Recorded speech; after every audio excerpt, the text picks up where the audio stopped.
What's up, Big 12 Nation? It is Tuesday night in America. That can mean only one thing.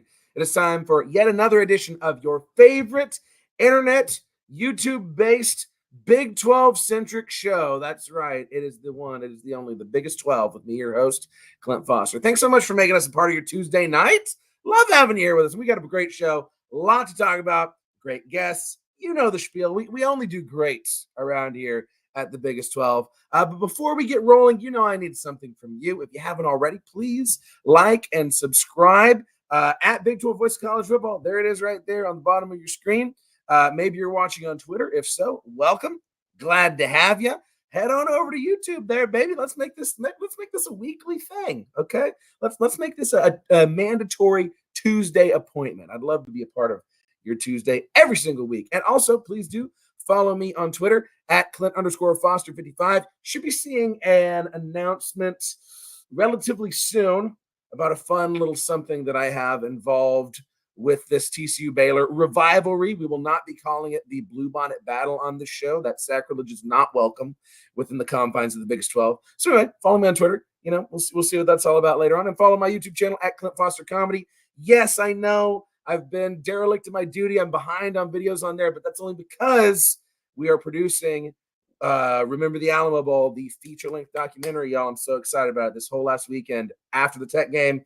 So on Friday and on Sunday, I was in the studio on Sunday getting interviews for that documentary, following around Bram Kohlhausen Friday afternoon after I got off of work, cooking up something really special for y'all that's going to be out August 2025. So if you will bear with me, my lack of content in the meantime, I promise you, it will be worth it. So please do subscribe over there.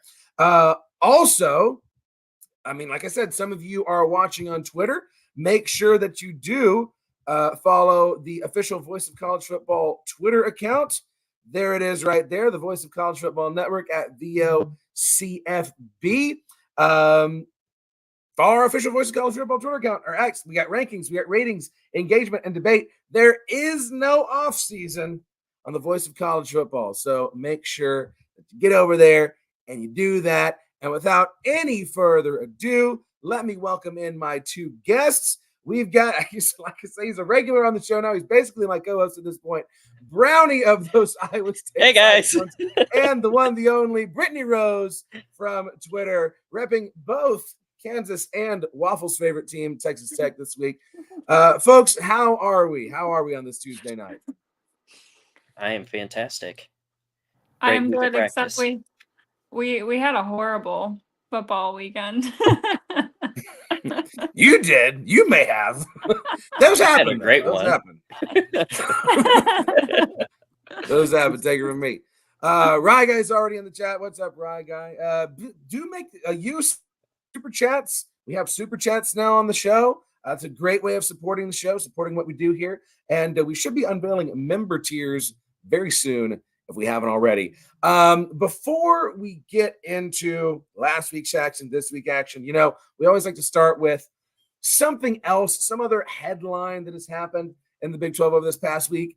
And I want to talk about something that, oh, geez. All right, my cat wants to go outside. In the meantime, for everybody. Anyway, I want to talk about something semi-serious. You know, you usually don't talk about serious things, but we're a week out from Election Day, right? We're a week away from mercifully all of these ads being over and us moving on with our lives, right? And I want to talk about political displays during football games, because if some of y'all may have seen Texas Tech's kicker after a fantastic fake kick, might I add, that scored a touchdown for the Red Raiders in that TCU Texas Tech game, unveils an undershirt that says Trump 24, MAGA. We also saw Nick Bosa this weekend, Nick Bosa with the MAGA hat. In the past, it has been political displays primarily for the other side. Brittany, Brownie, what do we think about political displays during sports games, regardless of side? Do they belong there? What are your thoughts? I think it's hard because I don't want to say yes to certain things, but then say I don't want to say yes, people should have a voice when it's a side that I agree with, and then people shouldn't have a voice when it's a side that I don't agree with. So I kind of feel hypocritical saying they should keep politics out of sports, but at the same time, I also watch sports as a way to get away from politics. So it's not necessarily something I really want to see on either side. I can also tell you that my handy dandy Waffles over here, he got involved in Twitter politics with the Texas Tech Twitter poll and got ruthlessly bullied. And so he is very against politics in any sort of sporting event.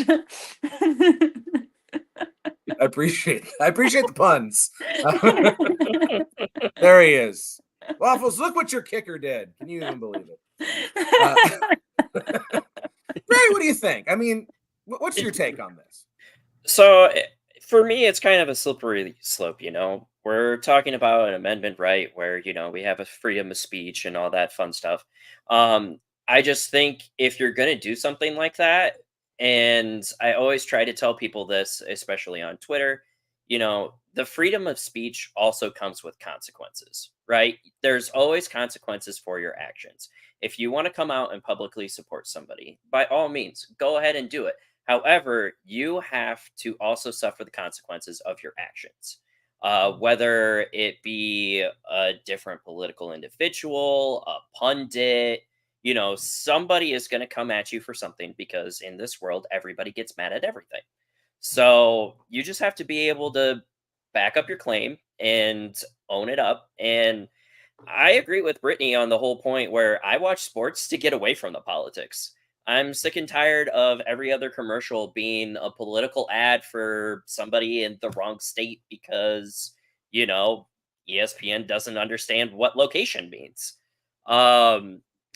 And when I saw it, I kind of chuckled to myself because all I could think of was also George Kittle's the F Dallas shirt that George Kittle did last year, and everybody was praising him for that. I was like, it's the same, but it's not the same.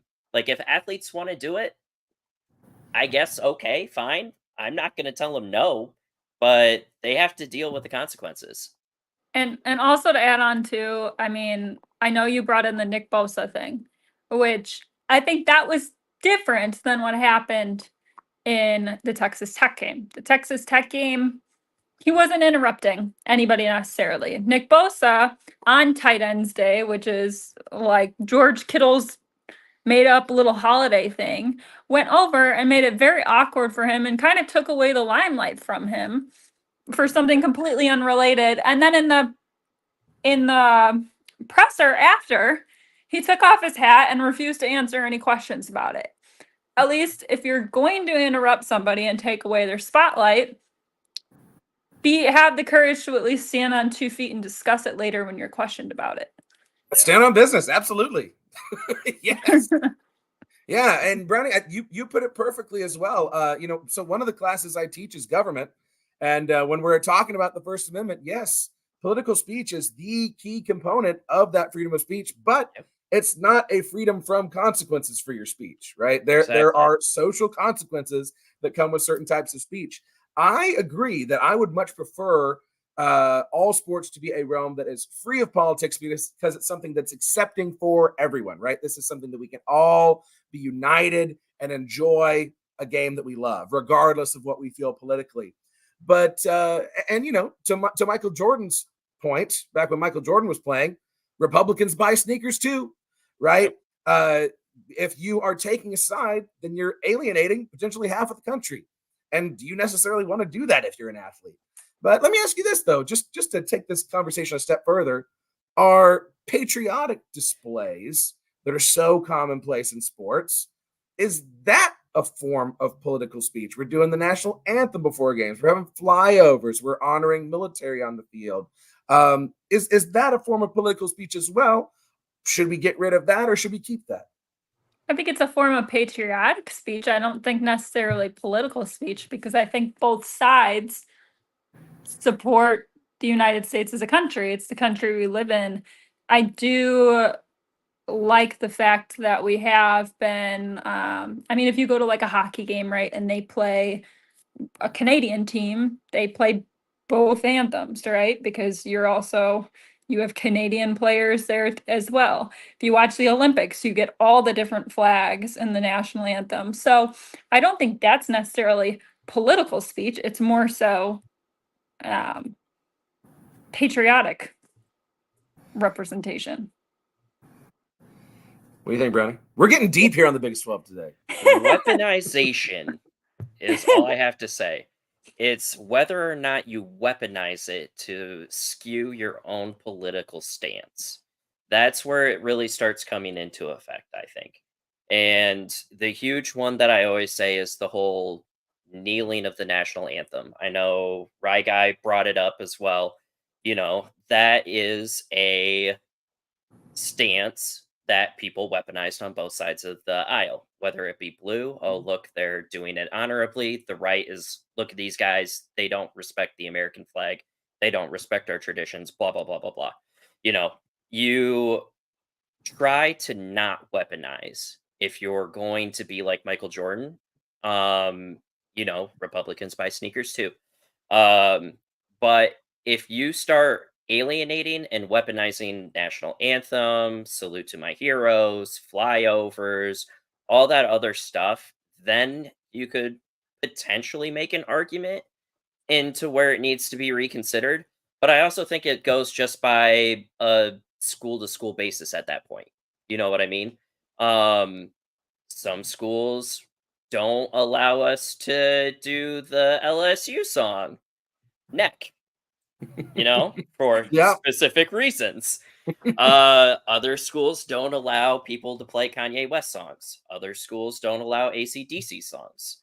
It's all based on what that specific school wants. If they want to politicize it and weaponize it to their own personal beliefs, then sure, we can have that discussion. Otherwise, I think we just kind of let it ride because nobody's complaining about them, at least that I'm aware of. But obviously, I'm a very small circle in a very small area in a very small, I would say, base that strongly supports, national anthem, troops, and all that other stuff. So,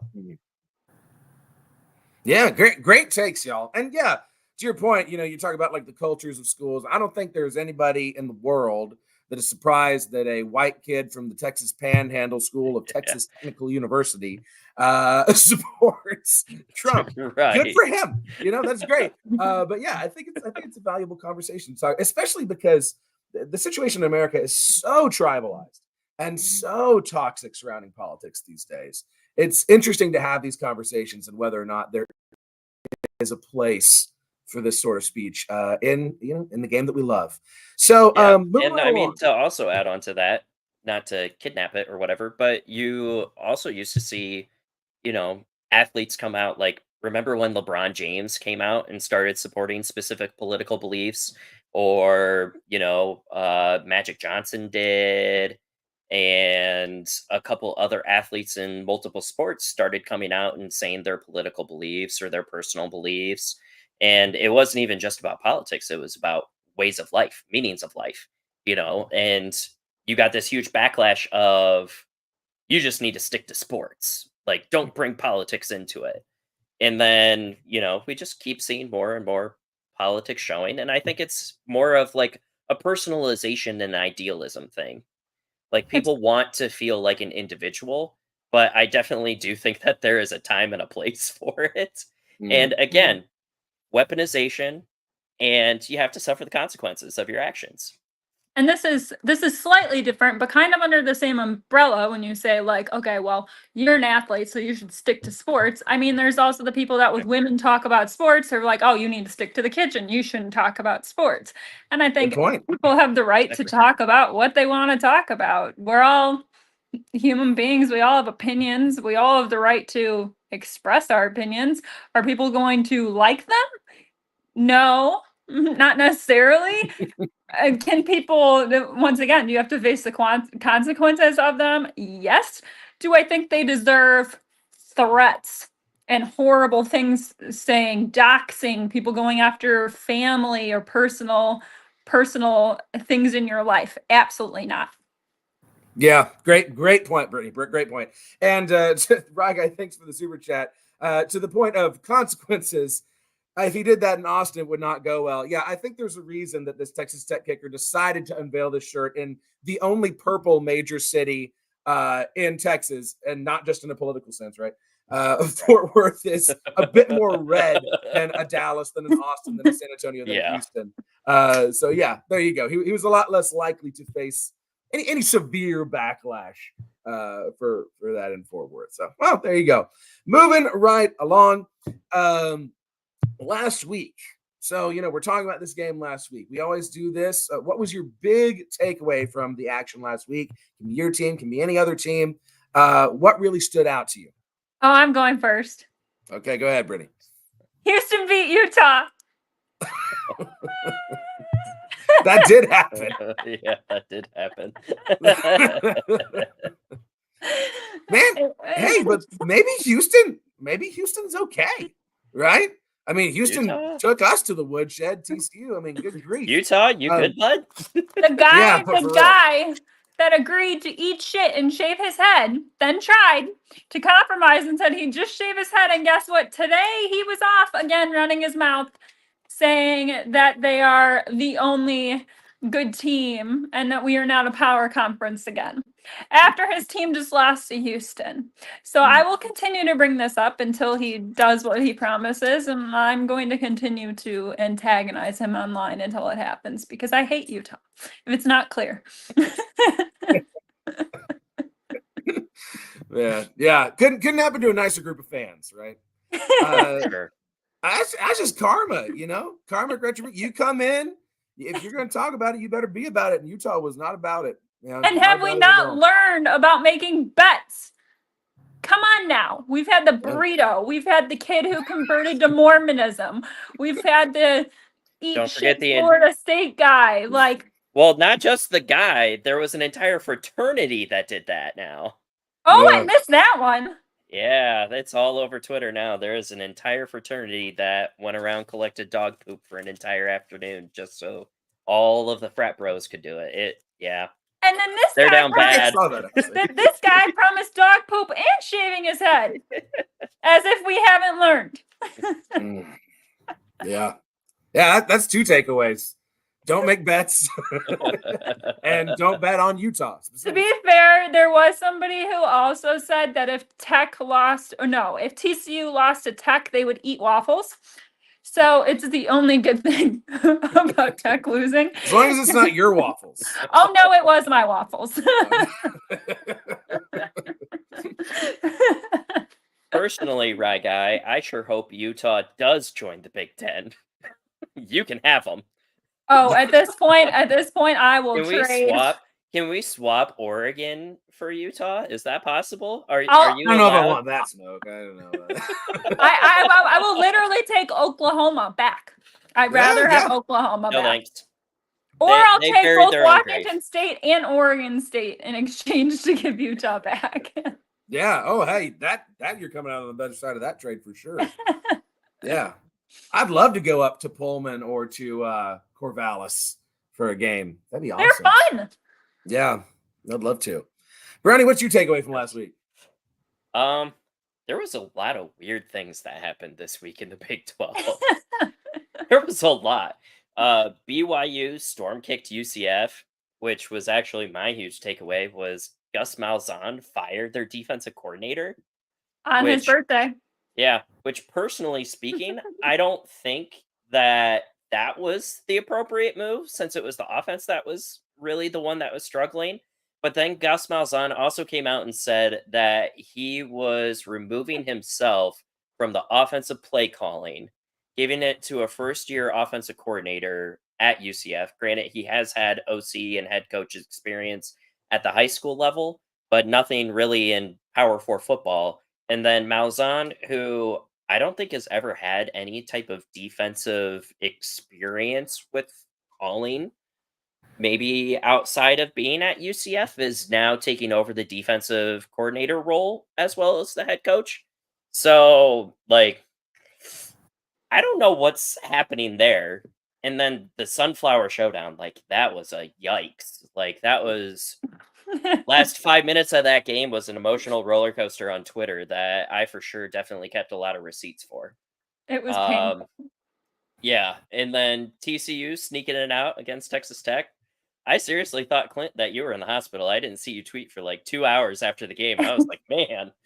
I was driving home during the end of that, and my dad was giving me the play-by-play over the phone, and I almost pulled over my car just so that I could pace in a circle because I was so mad.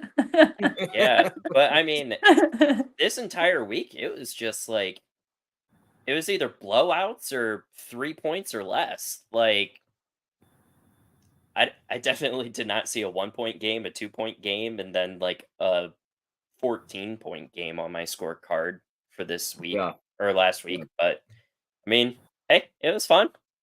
Yeah. It's all, hey, every week in this conference, the great thing about the Parody Disc Conference, every week is so much fun. I mean, this thing is so competitive. It's the best. Yeah, I made a fool of myself picking Kansas for the second year in a row to win the Sunflower Showdown. One of these days, I'm going to be right. But as far as the West Texas Championship, the battle for the saddle goes, my big takeaway from the week is that Sonny Dykes saved his job. And 2 weeks ago, we were talking about you got to move on, cut Sonny loose. This thing is over. It is a failed experiment. Early on in that game on Saturday, I was talking with it was homecoming at TCU. So I ran into a bunch of former players that I hadn't seen in forever. And we're all just going on and on about, oh my God, this team is so terribly coached. Oh, we got to move on. This, that, and the other. Defense pulls it out at the end. Offense looked really competent for 2 quarters. But, 2 wins down, and TCU looks like TCU is going to go to a bowl game. Sonny Dykes saved his job. That is my opinion, and I'm sticking to it, at least for another year. And Waffles also has his takeaway from this week. He says, heck the trippy toads. Yeah. Hey, I agree most of the time. Yeah. I was gonna say, beginning of the season, I think you were saying that a lot, Clint. Yeah, exactly. I specifically know there are people who watch the podcast interviews that Waffles is on to watch Waffles, so he got to chime in every so often. Yeah. Oh yeah. Yes. Waffles is our third guest this week. It's very intentional. I love TCU a lot. They don't always love me back. Right. That's the. I think that's almost every sports team. Yeah. Okay. Well, Brittany talked about making bets. On that note, before we move on to the next week's action, let's have a quick word from one of our Voice of College Football spots. College football is even more exciting with some action on the line. And the games are even better when you're cashing in. And the Voice of College Football is the place to be to get the greatest value. Let's start with my picks. 75% against the money line, 58% against the spread. I've got a 40-year track record. In fact, in 2023, at $100 played per game, you would have netted over $9,300. And guess what? I'm just the warm-up act. Steve Merrill, our ace in the hole, showstopper from Wager Talk. 6 years with the Voice of College Football, over 30 years in the industry. Steve gives us analysis on all the big games, but you can't miss Steve's weekly under-the-radar pick, which went 21-5 against the spread the last 2 seasons. I repeat, 21-5 against the spread. You also get picks from some of our top analysts here at the Voice of College Football, including Steve Dace and Matt Zemek. Become a YouTube channel member or Patreon member for just $99 per month. Go to the main channel on YouTube, click join, and select the betting tier. Do the same thing on Patreon. Make 2024 a winner now. All right, moving on to this week's action, and we'll start things off with my game of the week, the Revivalry. No, we will not be calling it the Blue Bonnet Battle. Frogs looking to win. What is this? This will be 10 out of the last 11 or 9 out of the last 10. TCU has owned Baylor over the last decade. And frankly, the one loss that we had should have been a TCU victory because Max Duggan was in bounds. I will go to my grave saying that. But Baylor, both of these teams in an interesting position right here. Baylor's a 3-point favorite with good reason. The Bears have been surging, as have been the Frogs. This is going to be a night game, a little bit rainy in Waco, which does not bode super well for TCU's offense. Brittany, Brownie, what are we thinking about the Revivalry this year? Why do you have the Hawkeyes on the screen? Well, they're going to be wearing all black. They've already said it's going to be a black. Yeah, out. They're I saw actually that, and honoring the 2014 team. I got so triggered because, Iowa Hawkeye fans always come after Cyclones about wearing like the black and the whites, but Baylor is out here wearing legitimately all black with just yellow. Like, and this game is such a toss up to me. 3 points at home is typically just home field advantage yet again. I personally think it just all kind of comes down to your guys' quarterback play. Is it gonna be Hoover or is it gonna be Robinson, right? Well, we have Haas Robinson's Haney's on our there? true freshman that goes in for run packages sometimes. It's Yep. really been Hoover's job all season, but Hoover's been pressing a lot, to your point. I think that's one of the reasons why he's been ineffective in throwing a lot of interceptions for the last several weeks. But yeah, he really needs to settle in and just, in a game, if it's going to be this rainy, he really just needs to hope. We need to hope that the offensive line is capable of run blocking and that Savion Williams can hopefully take over this game out of the Wild Frog position. Yeah, I was going to keep say going, that bro. Wild Frog is insane. Yeah. The amount of highlight plays that I've been seeing from that, I do think that Robinson for Baylor has also been fairly good. Pendergrass, I think, had a really good game against Okie State. Granted, it's Okie State, which everybody seems to be putting up serious numbers on. But I really do think it just goes down to who schemes better offensively in this. I think defensively, I think you guys are both kind of in the same place, especially talent-wise. And from what I've been seeing, at least from points and what I've been watching, I think both of your defenses are going to be on the same level. I just think it's going to be better on whose offense shows up. This is so hard. I can't root for Baylor. They're wearing Hawkeye colors. So I'll pick TCU on this one, man. TCU is winning straight up. Don't even give me the 3 points. Okay. Brittany, what do you think about this game? I'm basing it off of watching them both play Texas Tech the last 2 weeks. Baylor crushed them like a bug. TCU was losing by a lot and came back because Texas Tech just fell apart. So I'm going with Baylor, even though I would prefer the asteroid. Waffles is also picking Baylor because TCU threatened to eat him. I need you to ruin the 2013-2014 national champion memorial that they're having going on during National that champion. football I game, don't know about national champion. I don't know who said that. But yeah, we do need to ruin that. Absolutely. The Here's a weirdo little Baylor fun. fans out there, they're Yeah, claiming yeah. it just like UCF's title. Yeah. Here's a fun wrinkle regarding that whole Baylor honoring their 2014 team. So yes, No art Baylor brows. is honoring their 2014 team on the field during this game. 61-58 is basically the only good thing they've done against TCU in the last 20 years, right? Ruining our shot at getting into the playoffs when they go and poop the bed against West Virginia like 2 weeks later. But TCU declined to honor our 2014 team this past week against Texas Tech. This was a big to-do and a big controversy among all of these former players and Coach Patterson, who was also at the game against Texas Tech. Why they chose not to honor the 2014 team, I do not know. I very much do not agree with it. And I think it's absurd that a Baylor team that is still the perception around this Baylor team, it's all the rape scandal, right? It's all of that Bryles cover-up stuff. They're getting honored on the team. And yet the 2014 team for TCU, easily the best team in TCU history, not getting honored during a TCU game. And also, oh, by the way, yeah, TCU employs like 3 or 4 people from that Baylor staff. What is the world? It's crazy. I'll give y'all my, I don't think it's the mystery who I'm going to pick in this game. I'll give y'all my official score prediction at the end of the show, and we'll check in on this simulation and see if Baylor takes us to the woodshed according to College Football 25. We'll 45-42, baby. That's what it's looking like. Okay, next game. Let's talk about Texas Tech and Iowa State. Cyclones looking to remain undefeated, hosting reeling Texas Tech at home. 0-2 in the last 2 weeks. 14 points is a lot of points. I tend to like the Cyclones in this game just because, if we're looking at momentum and Ames is a tough place to play. But what do you two think? We had a great week of practice. Yes. Tell everyone what you told me before the show started, Brandy.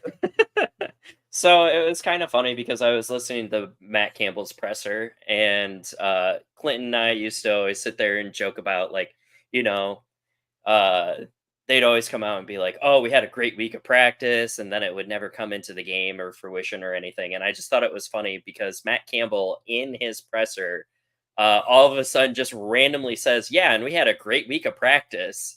And I just sat there and I was like, "Oh man, Clint's gonna laugh at that one." um, in another thing that I did actually hear during Matt Campbell's presser was that we are getting a lot of our players that were on injury back. The three primary ones that we did have concerns and questions about when they're coming back was our three linebackers, Willich, McLaughlin, and Bacon. From the sounds of it, Willich and Bacon are going to potentially be back by December. Now, granted, when Matt Campbell says that they're going to be back by December, it probably means that they're missing. So get out the milk cartons. But he was fairly confident that McLaughlin is going to be coming back in a couple of weeks. Carson Hansen, who left after the first half of the UCF game and then was sporadically used in the second half, he's completely back and fully healthy. Ben Bramer, who left in the middle, I think, of the third quarter, that was sidelined and shown with a boot. MRIs and x-rays came back all positive. So he's without a boot and he's been doing side workouts. He hasn't been fully incorporated back into the offense, but it does sound like he's a day-to-day. And then the huge one, before I pick who is obviously going to win this, Morton is still questionable. Like, I just saw the report come out today that he is deemed questionable for this week. They did say that the structural integrity of his non-dominant shoulder is okay, so it won't necessarily affect his throwing capabilities. But it really leads a question on if he's still sore and he's still in a little bit of pain when he goes into the Iowa State game. Granted, Iowa State doesn't apply a lot of pressure to a quarterback, but for anybody who's had shoulder problems like myself, one weird hit or one weird fall can just shoot a stinger down your entire arm. So they could be back to square one. 14 points, again, extremely generous here. I do think that Texas Tech is going to keep it close. I don't see Iowa State covering 14 points, but I do see a Cyclone victory. Brittany, you have former Cyclone allegiance. Okay, what's Waffles think? He says the Cyclops clones are going down. It's revenge for the Patrick Mahomes game. The Red Raiders will be winning. Appreciate the take, Waffles. Appreciate the take. Hey, if they really did have a great week in practice, then I think Waffles is probably right about that. If recent history is taught me anything. Unfortunately, Waffles is a little optimistic and a little delusional. He still thinks they're going to the national championship, but you know what? I refuse to burst his bubble. He used to throw up every single time Tech would win any sort of sporting event game. I have no idea what it was. Every single time they lost that night, he would throw up in the middle of the night. Baseball, basketball, football, didn't matter. Nothing changed during his day. He's on the same routine day after day, but Texas Tech lost, puked in the middle of the night. So I'm praying that Texas Tech wins, so he does not throw up. You're going to be cleaning up a lot of puke, Brittany. But in my opinion, I logistically think Iowa State should win. However, when I went to Iowa State, we were the 0-2 wins top school. And I also know that even the years we did well, every single time we'd get close to doing really, really well, we'd choke on something and ruin it for ourselves. Or bye weeks were never good. We'd come out of a bye week thinking we were all rested and then just looked horrific the next week. It's why I don't like bye weeks. Some people love them. For Iowa State, I don't particularly like them. If I say Iowa State's going to lose, 95% of Iowa State people that watch this are going to come for my head. So I'm not going to say that. I already had the tweet written up. I'm just going to say I'm cautiously optimistic that Iowa State will win. Yeah.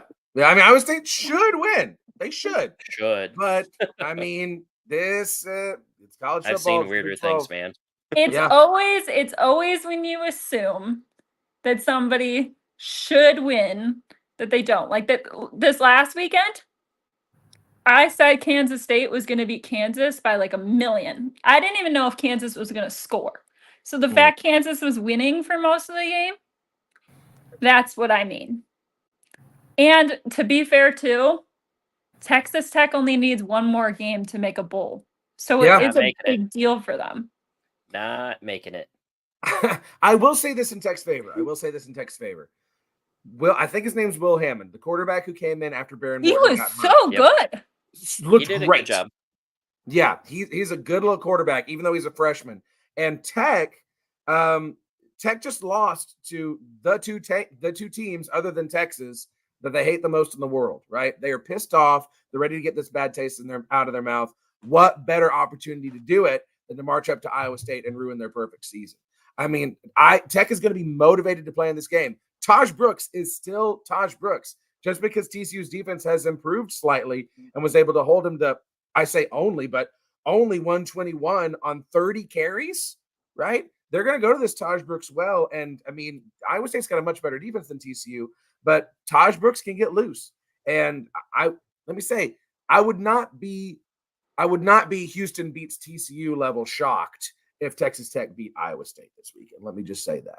And I also thought I saw something earlier today that said Morton could be back as well. So I don't know if I'd play him, to be honest with you. I don't know if I'd play him. I'd play Hammond at this point over him, but just the fact that they would have that option back if they so needed it is a big deal. You know, they're not stuck with a backup if that was a fluke for Hammond. Personally speaking, I'd rest him against Iowa State, play Hammond until Hammond looks bad. Play him later in the game if stuff goes sideways. But, I mean, you're looking at Iowa State, Colorado, back-to-back weeks. Do you really want to risk one of your... I mean, I would still say Morton is still your better quarterback out of the two. But do you really want to risk your best quarterback? You're on 5 wins. Do you really want to risk potentially losing him for the rest of the season? And, I mean, I called this a couple weeks ago. Texas Tech isn't making a bowl game this season. And they have one more win. One more win. Iowa State, Colorado, Okie State, and West Virginia. The only ones I see them dropping is potentially Okie State and winning Okie State, but I don't know, man. I've seen crazier things. I'm still calling it 5-7. Yeah, it's not a gimme schedule. You just said it there. OK State, you feel pretty good about OK State, right? That's about it. Yeah, that's about it. I mean, they do have West Virginia at home. West Virginia's been on the downslide. So, but yeah, depends if Neil Brown is gone before then. I'm going to be motivated going into this game. Yeah. All right, Houston. Can Houston continue the magic against Kansas State marching into town? The answer is no. They cannot. But let's talk about this game. Is Kansas State? I hope so. Yeah. Sure. I hope so. Maybe not, probably not. But I also talked a little bit of crap about Kansas State not making it to the playoffs. So I need them to drop a win somewhere, drop a loss to a different team. So I'm hoping for the Cougs to come out and give me another gift. It would be funny. It'd be hilarious. Unfortunately, Kansas State, I think, is going to murder Houston. I mean, Houston has been doing a whole lot better. I mean, when you look at their previous games, it seemed like after the first couple of weeks, they've definitely gotten their act together, both offensively and defensively, especially after that double shutout. they went shut out against Cincinnati 34-0, and then they got shut out again to Iowa State 20-0. And then all of a sudden it was like something flipped against TCU, sorry.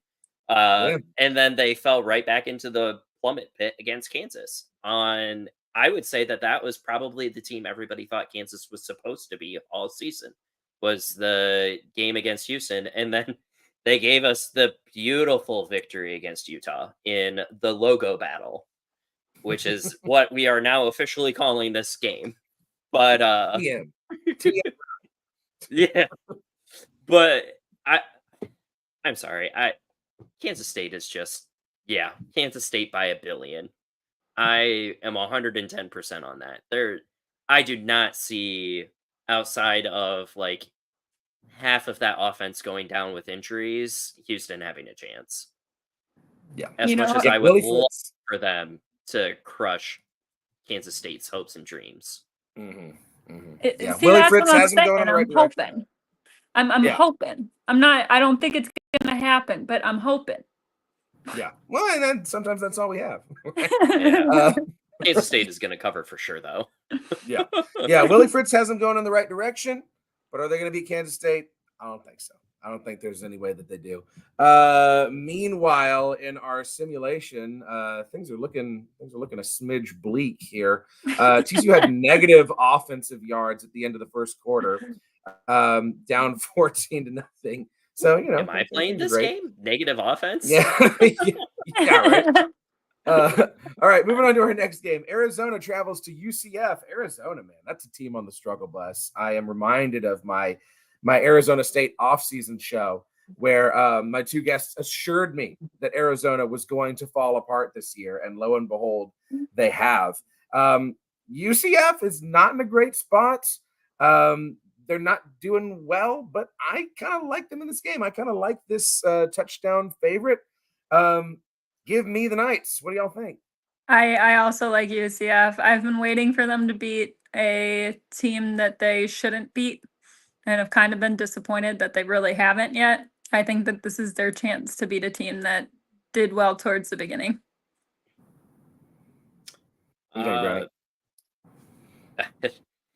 If UCF loses this game, I think that's it for Gus Malzahn. I really do. I think that it's going to be the straw that breaks the camel's back. Arizona does not look good. Fafita, for all of the preseason hype of being the quote-unquote best quarterback in the Big 12, has definitely not been playing up to the hype. I mean, when you even look at some of these numbers, he's got Alan Bowman numbers. And Bowman is on the struggle bus. So, I mean... Get a real job, Alan Bowman. Hashtag get a real job. Yeah, him and Cam Rising should start an insurance. Yeah. Indeed.com. The Rising Bowman Insurance Company. I'm trademarking that. Yeah. But no, I see UCF winning this. If you really look at their stats, Fafita basically targets nothing but McMillan. You can play a corner safety high on that side of the field the entire time. You can double team them. UCF's defense obviously is decent enough, I would say. They've had some late game mishaps. Do I think that they should have fired the defensive coordinator? I don't think so. But, I mean, Gus does what Gus wants at this point, and if he wants to save his job, brother needs to call an immaculate game against Arizona. So, I mean, I have UCF winning it. I don't think it's going to be by a touchdown. I think it's going to be a lot closer than that. But Bounce House Magic is going to strike again, because isn't this week their Space U, right? I believe it is. Yeah. I think they've only lost like 1 or 2 games while wearing Space U jerseys. So record is on their side. Also, UCF has a dog. I think it's the equipment manager or something that has the dogs. It really is a toss-up. But again, I think UCF pulls it out. Space U, baby. Well, and I mean, UCF is a much better team at home. And again, this is where travel's coming into play, right? Arizona, who I'm 99% sure is on California time right now, is going Yes. all the freaking way to Orlando to play a game, right? And people don't And realize it's at 2:30. That's an early yeah, game. yeah, it's at 2:30. But so yeah, so if you're on California time, 2:30 is going to feel like what is that noon? What 3 hours? 11:30, noon. Yeah. Yeah, Well, and what's also weird, guys, is the state of Arizona does not celebrate daylight savings time at all. Although yeah, I think it's this Yeah. upcoming Sunday that changed. So maybe it won't affect them from this week, but it'll affect them for the following week, wherever they're going if they have an away game. Because they don't celebrate it, but it's gonna be like a 2-hour difference then for them anywhere they go. yeah. But I mean, people don't realize like when I was living in California, how big of a difference just even a 2-hour difference makes, right? Right. Yeah. You're at a whole different part of the day, right? Yeah, and if they're on West Coast time, which I'm not sure if they are or aren't, but They then that's a are. 3-hour difference, right? If Yeah. they're currently on West Coast time. So yeah, tough situation for the Wildcats. I don't see them pulling it out. Elsewhere in Arizona, the Arizona State Sun Devils, in the midst of a great season, on their way to Stillwater. They are 3-point favorites against Oklahoma State. It is a night game, but man alive, Alan Bowman is a mess. And I fear that Mike Gundy has lost that locker room. Give me the Sun Devils. They're not as good on the road as they are at home, but I think they can beat Oklahoma State in this game. What do y'all think? Only 3 points? Are you kidding me? Mm-hmm. ASU by a milli. And I don't know if you guys saw this, but I tweeted a picture of my horse the other day that had its hair that looked like Mike Gundy. And I said that my horse should replace Casey Dunn. My horse had a You'd mullet. probably be more qualified.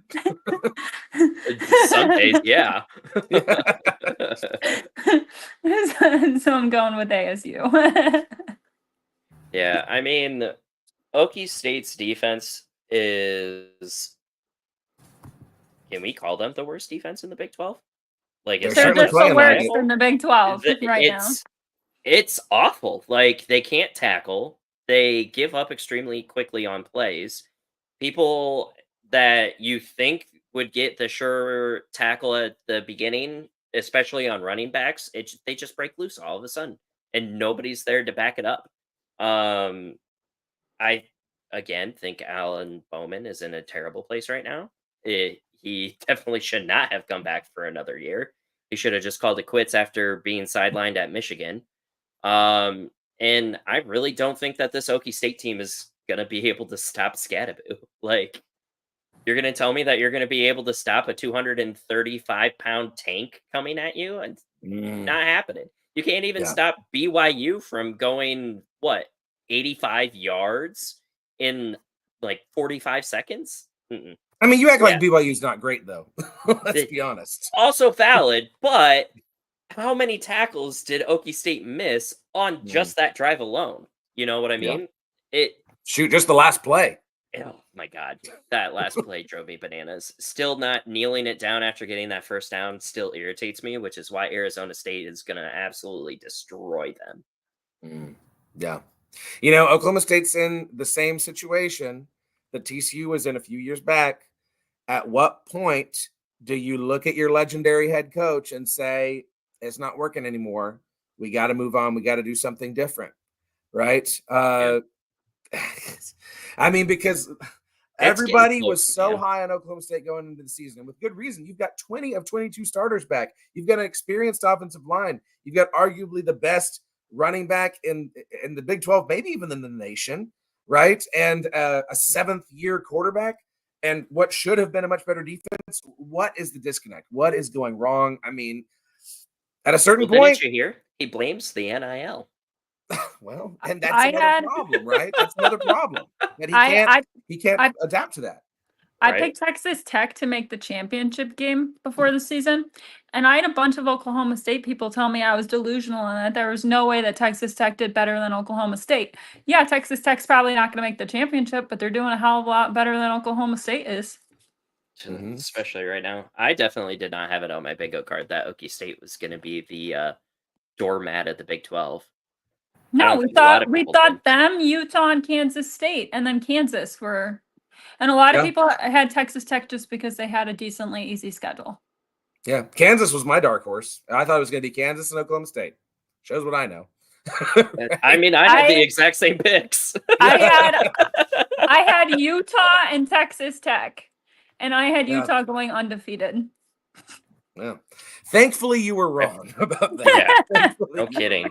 But they gave them a cakewalk of a schedule. Yeah, they did. All right.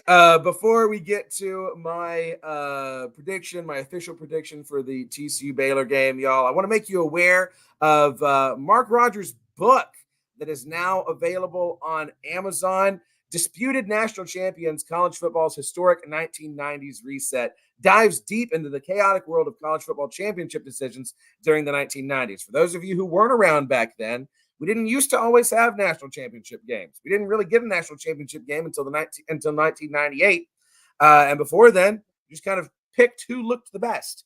This pivotal decade reshaped the sport in unprecedented ways, leaving fans and experts alike questioning the system and legitimacy of crowned champions. Disputed National Champions also takes the outcomes of the decade and projects those results into the BCS and various playoff models in the future. That's a fun thought exercise there to think about if a lot of those great mid-90s and early 90s teams, like look at Colorado, Notre Dame, Georgia Nebraska, Tech, Miami in like 1990, if they had been in a playoff, be very, very interesting. So do check out Mark Rogers' new book. It's on Amazon right now for your reading pleasure. So let's see what College Football 25 is doing to see if we're still beefing over here.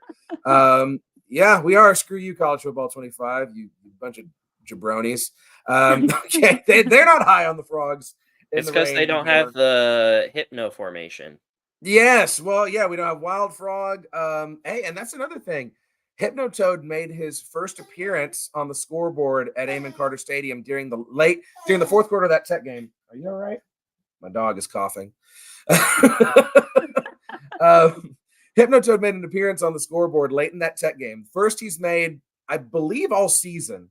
And the fans went nuts, and that really injected TCU with a lot of energy there for that last drive when Will Hammond fumbled. So, Hypnotoad magic, maybe it's back. Last time we were in Waco, it was Hypnotoad in a hurry, that iconic walk-off bazooka field goal. Hopefully we don't need one of those again. I don't know. I'm a vibes guy. You know this, right? And I feel like the vibes are back with TCU, gutting out wins late in the games. Just need the offense to hit its stride again. Savion Williams keep running the ball, and Josh Hoover not to make too many mistakes, particularly if it's raining. I like the Frogs, especially if it's raining. I don't think it's going to get very pointsy. Give me 23-21 TCU. 23-21 TCU. And Clint, does that involve just a little bit of TCU fan bias? I've never once injected TCU fan bias into my analysis. How dare you suggest such a thing? Of course it's biased. Of course it's biased. Come on, man. I've never picked Baylor in my life, and I'm not starting right now. Okay? I picked TCU to lose to Utah. I picked TCU to lose other games. I'm not picking them to lose to Baylor. It ain't happening. Okay. Well, everybody, thank you so much once again for making the Biggest 12 part of your Tuesday night. We'll let the simulation keep playing for a little bit longer while we close things out. Brownie, Brittany, let the people know where they can find you, where they can follow you, anything you got going on right now. Take it away. Who wants to go first? I'll go first. Okay. You can follow me at It's Brittany Rose, and you can follow that guy at Waffles Reckham if you care to see. I tweet everything about the Big 12 and post a bazillion animal pictures. And Mr. Waffles talks about Texas Tech, all sports in Texas Tech, as well as dog puns and sings karaoke. Positively terrific. Great. Brownie, where can the people find you? I don't know by now, but tell them. I was going to say, everybody should know by now, but you can follow me at Hoosier Burner on Twitter. Otherwise, I post every week a couple of times on Wide Right Natty Light for our offensive players to watch and defensive players to watch.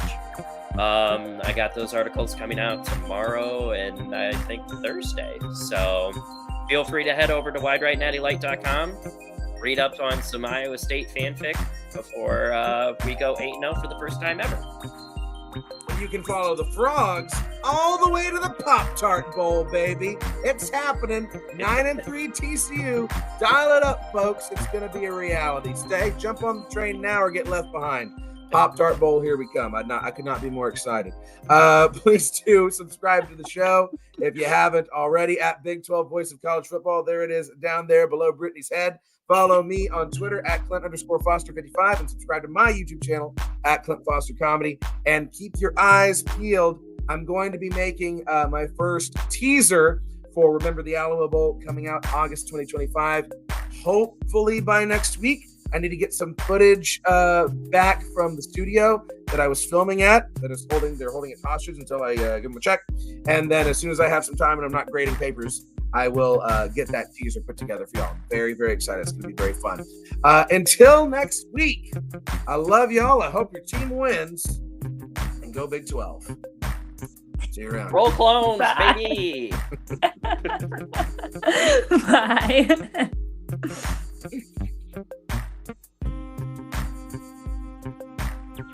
I love it when the stream just kind of hangs there It's for a there while. for a while. We're still live. Heck yeah. It's ending. But you know,